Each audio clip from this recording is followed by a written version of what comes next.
Welcome, Pacific Northwest Conference family. It is good to join you here today.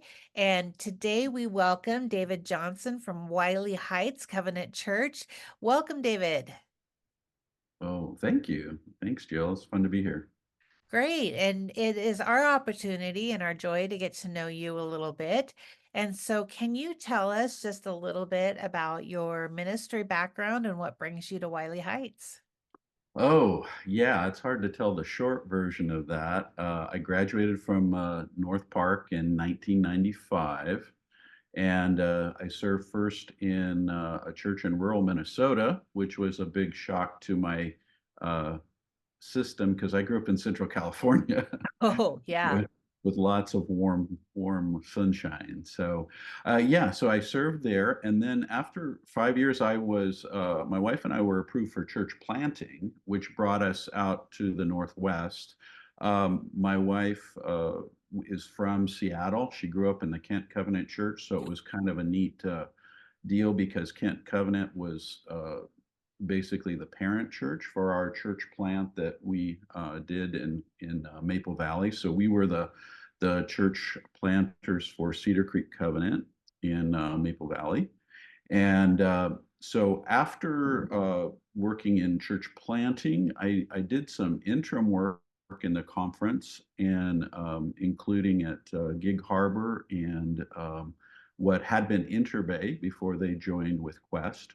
Um, and then I was called to Midway Covenant in Des Moines. And so I was there for about 10 years. And I went through a little period where I was kind of wondering what God had next for me and felt led to pursue some chaplain opportunities. And so I spent a couple years in chaplaincy working with hospice patients outside of church ministry, but in a nonprofit health organization.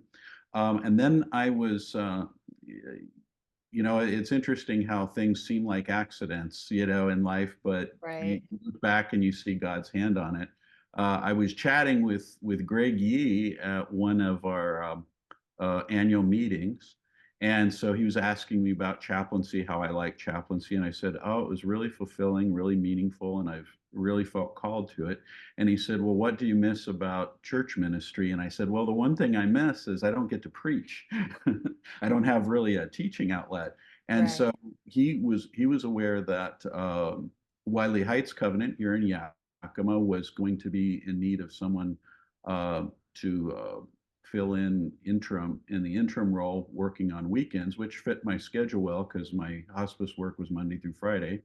So I started coming over here to Yakima from Longview um, on weekends to do pastoral care on Saturdays and preach on Sundays.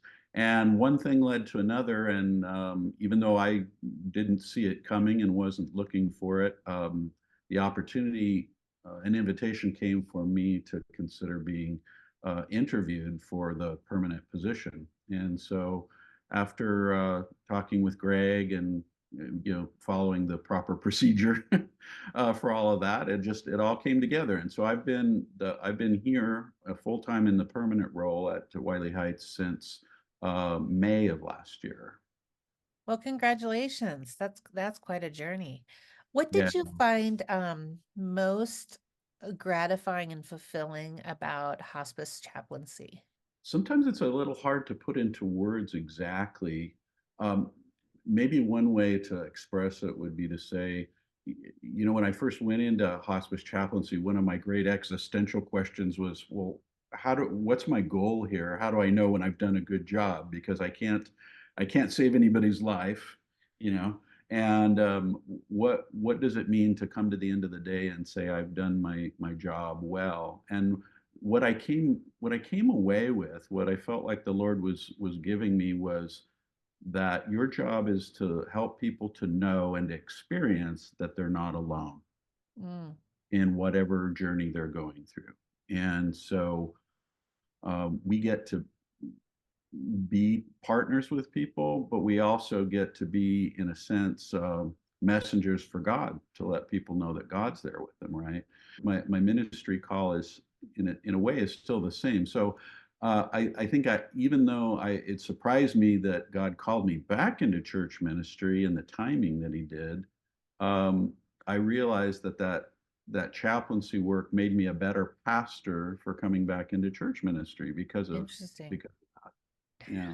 I talked to a hospice chaplain once, and she said that you just to be at one of the most sacred moments of somebody's death and meeting Jesus is just the most just honorable and precious time, Yeah.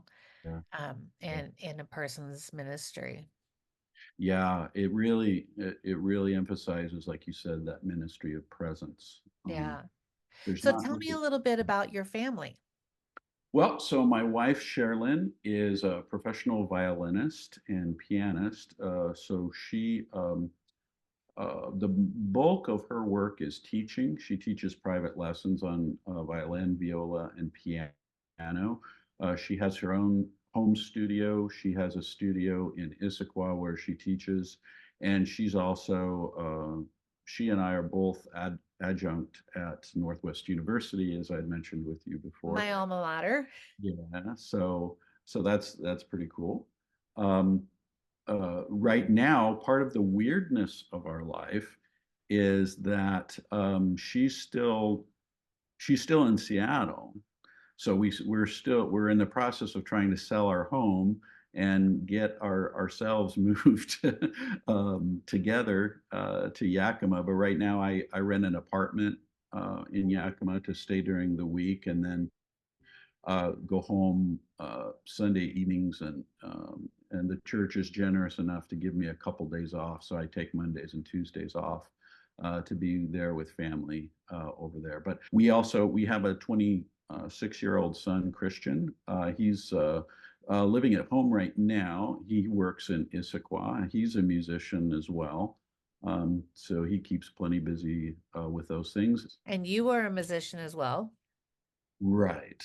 So I play clarinet and saxophone. Sherilyn and I met actually in graduate school in a previous life in the St. Louis Conservatory of Music. So that seems like a long time ago, but yeah, so that was. What kind of raises to the surface for you as the most important thing to do right now? There's a certain amount of anxiety kind of in the church system, I suppose, about okay, what does our future look like if Mhm. we don't have a lot of children.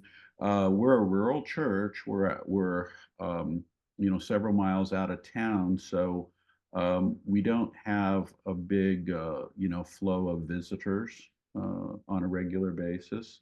Most of our visitors are people who are connected with folks who are already here, which is great. But there's a certain amount of anxiety, as there is in many churches like ours, that it's like, well, do we have a future? You Right. know, and so I think there's the anxiety that comes with that, as well as the anxiety of just being of the folks themselves being aging. They have plenty of personal needs, and so I think the challenges are helping folks to not live to live with purpose and joy and not in anxiety about what we don't know about tomorrow, but trusting that God's got his hand on us and God has a purpose for us. Um, and also realizing, God's purpose might not necessarily be that we grow to be a huge church, but that we can be faithful right now with everything that He's Right. given us, and we have a meaningful ministry in the community right now, and we do. And I think one of the things that gives people a lot of encouragement is our sharing the harvest that a lot of the other conference churches are a Yeah. part of, and Yeah. That's it a big just reminds program. us that we have a but it reminds us that we have an important ministry and an important reach that makes a difference. So, on a personal note, in addition to music, what do you do for fun? What do I do for fun?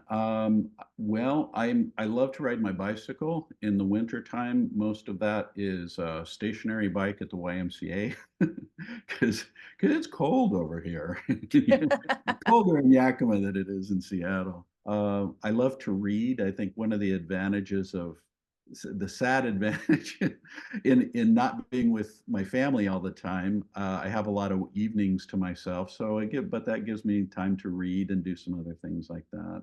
Well, it is good to talk to you, and we will Thanks.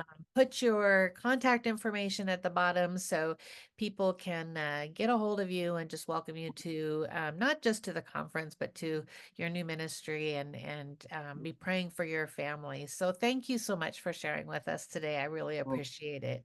thanks. I really enjoyed it, Jill. Thank you.